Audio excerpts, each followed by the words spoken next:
From Storm Tracker 6, this is Forecast First, sponsored by Auto Owners Insurance. Simple human sense. Well, we've been tracking a line of rain showers making their way into the mid-Michigan area. If you woke up a little while ago to some thunder, don't be alarmed. That is what we're forecasting for today. We're looking at some rain showers moving through the area right now. Heavy at times. The heaviest has moved through the area right about now. And we do have a weather alert right now of a severe thunderstorm watch for Branch and Hillsdale County until 9 a.m. So just be aware that there could be a little bit more rumbles of thunder in the forecast. Once this moves out, we do have a wind advisory until 8 p.m. tonight for 20 to 30 miles per hour, winds gusting up to 40 to 50 plus miles per hour, and we'll continue to see our warm temperatures for today, dropping a little bit into the 50s and 60s, but still remaining into the 70s for today. So even though it's going to be a windy one, we're not going to see a whole lot of rain in the forecast, just what is falling right now. All the full details coming up in just a little bit. 6 News This Morning starts right now. WLNS is here for you with 6 News This Morning. Good morning, Mid-Michigan. Thank you for waking up with us. It's Saturday, March 15th. I'm Karina Prieto, and we're here for you now with this morning's top stories. The Senate has passed a controversial spending bill to avoid a federal government shutdown. The late-night vote divided Senate Democrats, some of whom voted in favor of the bill to make sure the government didn't close. Erica Brown spoke with both sides of the argument, and she's here for you now with more. The yeas are 54, the nays are 46. The bill is passed. The Senate passed a 6-month spending bill, averting a partial government shutdown just hours before the midnight deadline. Senate Democrats were faced with the difficult decision to either vote to advance the Republican spending bill that pushes President Trump's agenda or risk a shutdown. Thursday, Senate Minority Leader Chuck Schumer reversed course, announcing his support for the temporary spending bill known as a continuing resolution. The CR is a bad bill. But as bad as the CR is, I believe allowing Donald Trump to take even much more power via a government shutdown is a far worse option. The bill now heads to President Trump's desk to be signed into law. And I appreciate Senator Schumer, and I think he did the right thing. Really, I'm very impressed by that. Some Democrats have sharply criticized support for the bill and pressured Democratic senators to vote against the measure. This bill is to establish a slush fund for Elon Musk and Donald Trump. And it sets the stage for cutting Medicare, Medicaid, Social Security. Congress has been unable to pass annual appropriations bills. Instead, lawmakers have been relying on short-term extensions like this one. We're voting on yet another continuing resolution today because last year's Democrat majority pushed off full-year appropriations again and again. The measure increases defense spending by $6 billion and cuts non-defense spending by about $13 billion. Erica Brown, CBS News, Washington. And staying with politics, the Trump administration is cracking down against colleges that promote diversity, equity, and inclusion.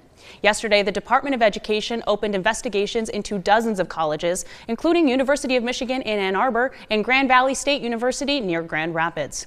The department claims the University of Michigan joined more than 40 other colleges in a program called the PhD Project, which was a networking group that limited entrance based on race. Grand Valley State is under investigation for some of its race-based scholarships, which the department says could be discriminatory against white students.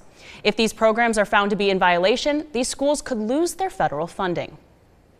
And national politics have reached mid-Michigan universities as well. Jackson College has announced several changes in response to the new attitude around DEI. Those changes include renaming the Woodrow Wilson Multicultural Center to the Woodrow Wilson Student Center. The annual Kente graduation celebration for Black students has been canceled. The Men of Merit and Sisters of Strength student groups are now student-sponsored organizations fully managed and funded by their members.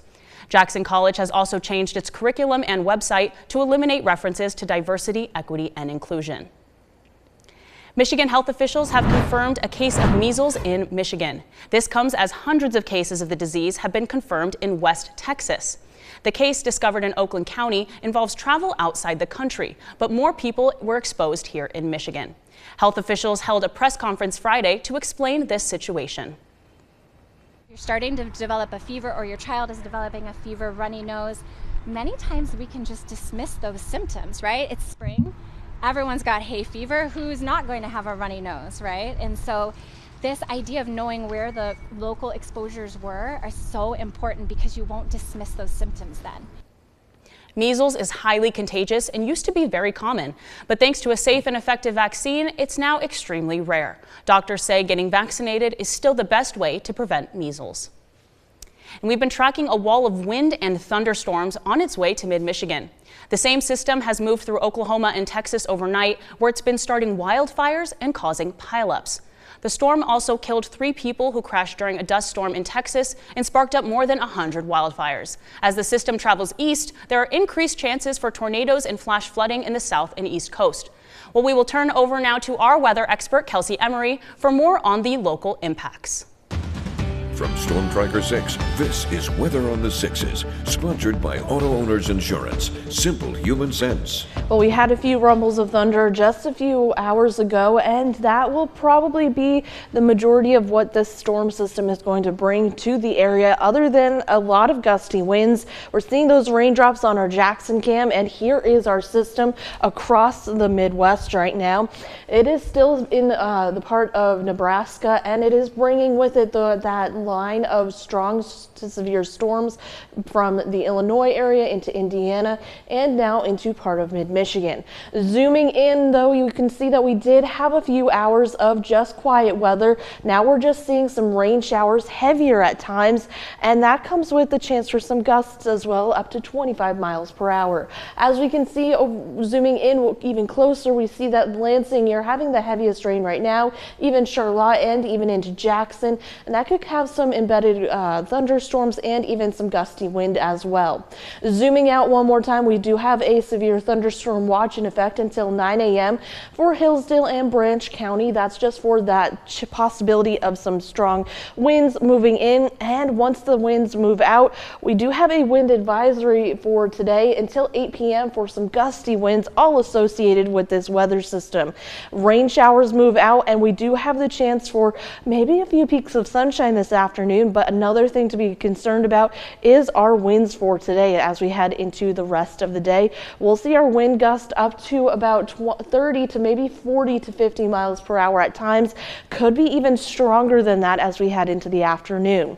Temperatures do remain mild for today. We see temperatures into the 70s. Average high for this time of year is into the 40s, so we're well above average for the day today. We're already seeing temperatures right now into the 60s, so we're going to continue to warm back up into the 50s and 60s and even into the 70s for today. So even though we're going to see very gusty winds, you might want to take time to take all of your outdoor furniture. If you haven't already, just be aware of that. If you're having any outdoor activities, just give yourself time to travel to these, as we do have those very gusty winds in the forecast, which could cause some power outages later in the day and even cause some issues with some traveling. So just be aware of that as you move throughout the day today. So again, we have this one burst of some rain showers for right now. It's going to dry up, and then we see those gusty winds, and those winds could gust up to 40 to 50 miles per hour at times. So just be aware of that if you have any travel plans for the rest of the day. Wow, the weather is quite intense. We can hear the rain right now on the roof. We heard the hail earlier. I can't believe the average. It's just a whirlwind. Yeah, and then we're going to be dropping things here in the coming week. So yes, it did feel like spring, but it's just going to continue to feel a little bit more seasonal moving into the week up ahead. All right, well, thank you, Kelsey.